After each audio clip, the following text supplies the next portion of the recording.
हिंसा किसी बात का जवाब नहीं है और ना समाधान है। सबको शांति बनाए रखनी चाहिए और लॉ एंड ऑर्डर और लोगों की सुरक्षा ये पहली प्राथमिकता होनी चाहिए। आने वाले समय में इसकी दोबारा पुनरावृत्ति ना हो, इसकी जिम्मेदारी सरकार को उठानी चाहिए। हिंसा किसी बात का जवाब नहीं है और ना समाधान है, तो सबको शांति बनाए रखनी चाहिए। लेकिन सरकार को भी चाहिए कि इस प्रकार के लोग, इस प्रकार की विचारधाराएं जो आपस में लोगों को लड़वाती हैं, उस पर अंकुश कैसे लगाया जाए और लॉ एंड ऑर्डर और लोगों की सुरक्षा ये पहली प्राथमिकता होनी चाहिए। और बड़ा दुर्भाग्यपूर्ण रहा जो घटनाक्रम सामने आया, ऐसा उदयपुर में भी हुआ, जयपुर में भी हुआ। तो लॉ एंड ऑर्डर को और गवर्नेंस को सरकार को प्राथमिकता देनी पड़ेगी।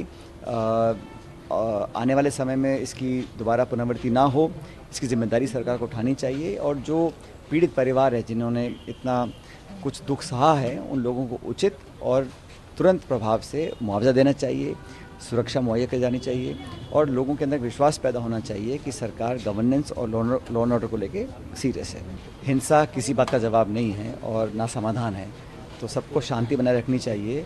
लेकिन सरकार को भी चाहिए कि इस प्रकार के लोग, इस प्रकार की विचारधाराएं जो आपस में लोगों को लड़वाती हैं, उस पर अंकुश कैसे लगाया जाए और लॉ एंड ऑर्डर और लोगों की सुरक्षा ये पहली प्राथमिकता होनी चाहिए। और बड़ा दुर्भाग्यपूर्ण रहा जो घटनाक्रम सामने आया, ऐसा उदयपुर में भी हुआ, जयपुर में भी हुआ। तो लॉ एंड ऑर्डर को और गवर्नेंस को सरकार को प्राथमिकता देनी पड़ेगी।